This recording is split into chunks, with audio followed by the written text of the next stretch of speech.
Hello and welcome to a live episode of Talk Commerce here at Shoptalk in Las Vegas. And I'm here with Nicole from Signifyd. Nicole, tell us a little bit about your company and what it is that you do. Sure. Yeah. No, thanks a lot for having me. So Signifyd is, think of ourselves as an e-commerce protection platform. And what that means is we stop the bad guys who are trying to buy things at people's stores. And when we do that, when a lot of people do that, you stop one bad guy and you'll stop like 10 good guys. So it could be you when you get declined, when you're trying to check out. And so we've got machine learning models that help us figure out exactly who is trying to abuse some kind of a promotion or actually stole someone's credit card and is trying to make a purchase. And we work with all these merchants to stop those transactions from happening. So that's our core really, is to protect those transactions. What we've really been working on lately is growing beyond the transaction. And that means when you go to create an account online, when you go to like add a credit card to your account online, you go to log in, all the way through to purchase. And then if you go to make a return, making sure that your best customers, you can give great return experiences and stop the guys who are trying to ship rocks back Great. on the returns.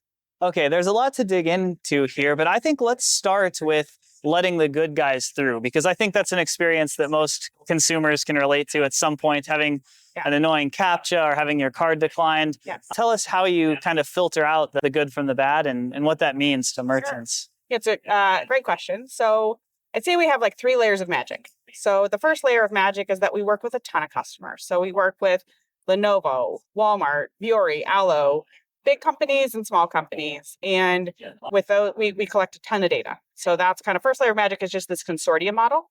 So that when we see a bad guy try to do a transaction at one merchant, we're able to stop it. Or we've seen a lot of really sophisticated attacks where someone goes and buys a bunch of stolen credit cards online and then goes and tries to we call it a bin attack. They'll just go and try to hit a bunch of credit card numbers. So we have this consortium model. That's kind of layer 1. Layer 2 is the data that we collect across those merchants. We know and it's creepy, but it's for fraud. So it's not super creepy. So we know your device. We know where you're sitting. We know that it took you an hour to build this $1,000 cart, or it took you like 5 seconds to build a $1,000 cart. We know that we've seen this email address with this payment credential before. So we collect a lot of data. So that's kind of miracle number 1. Miracle number 1 is like the consortium. Number 2 is all the data that we collect.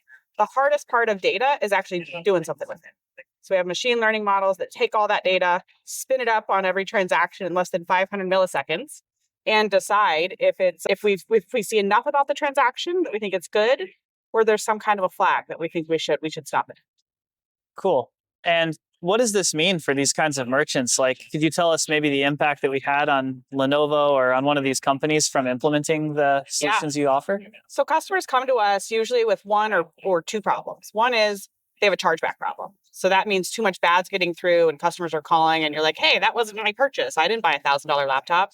So there's a chargeback problem, or they have a problem where they're not getting enough approved.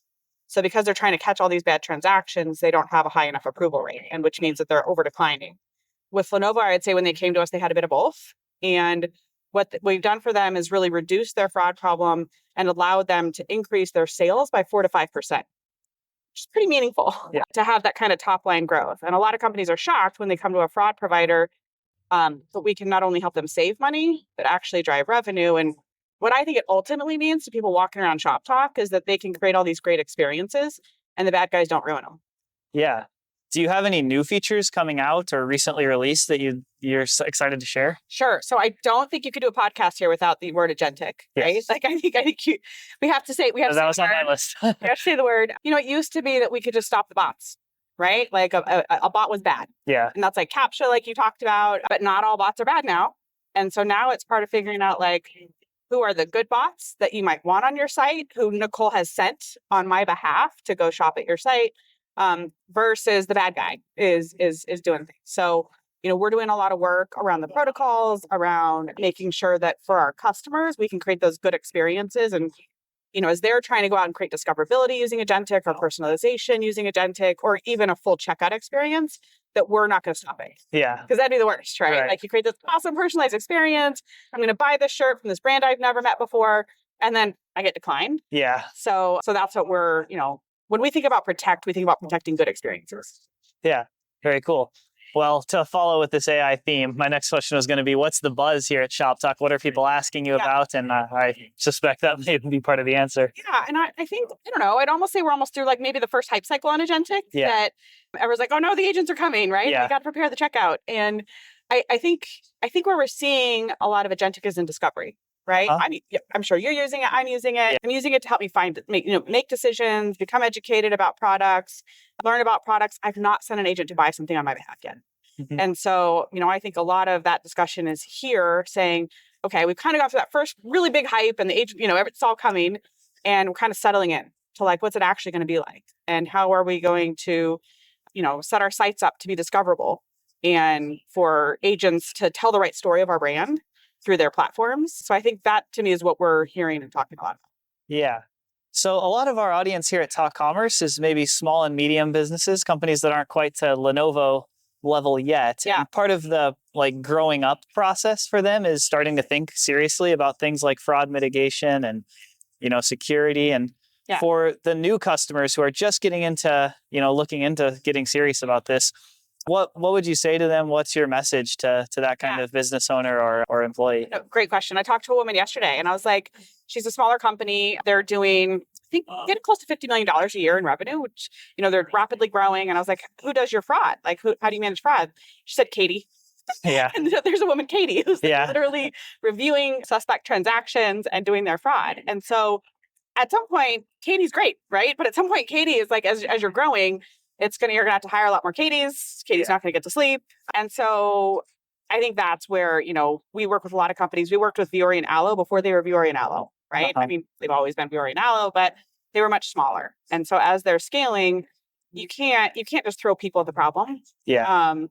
One, it's not as efficient, obviously. You're gonna spend a lot of money, but two, humans are awesome, but our machines are pretty great to be able to figure out who those good and bad transactions are. So and the bad guys are using bots. So exactly. Yeah. They're coming at you. They're not a small shop coming at you with less sophistication. They're going to come at you with their full force. Yeah. So, we have a plugin with companies like Shopify, WooCommerce, Magento. So we make it really easy for these companies as they're growing and scaling to be able to plug our services in. Yeah. And let's dive into returns a little bit more. Could you tell us about how Signifyd helps with that process and what that means for merchants? Sure. So as you know, the bad guys, they don't just go away, right? So as you start to stop someone at the checkout, they find new and clever ways to defraud a company. And so returns, as we were talking to our customers and saying, what are some of the pain points that you have, is returns. And returns is really a moment of truth with a customer, right? We all have something that doesn't fit. It's the wrong size. It was a different color than I wanted. And when you ship something back, it really is a moment of truth of how much do I love this brand? How much am I willing to shop here again? And so merchants are wanting to offer instant refunds. What a great experience, right? Yeah. Hey, these jeans didn't fit. I'm going to send them back. Great. Here's your $100 and I've got it instantly. And what am I probably going to do? Maybe go buy something on their store, as opposed to I ship it in 3 to 5 days later. After they scanned it in, I get a refund. And so merchants are wanting to offer these instant refunds, but are scared of the guys who are going to ship rocks in box, right, or their old jeans back. And so on the return side, we are offering what we call instant refunds. And so allowing our customers to figure out who are those good customers that they want to have those really great experiences. And then, Isaac comes in and you're like, I don't know about Isaac. He's shipped rocks in the box over at this merchant. So I think you should wait till you actually see the merchandise to give him his refund. Okay, great. So if I have a good track record of, I've done a couple successful returns in the past, you can help give me my money back immediately. If I haven't yet, then maybe it'll have to build that reputation to protect the merchant. Right. And improve the customer experience along the way. So I think we're really trying to help our merchants find their best customers. Yeah. And give them really great experiences the first time. Yeah. Not just oh, this is Nicole. I've seen her 20,000 times. I know I can do this.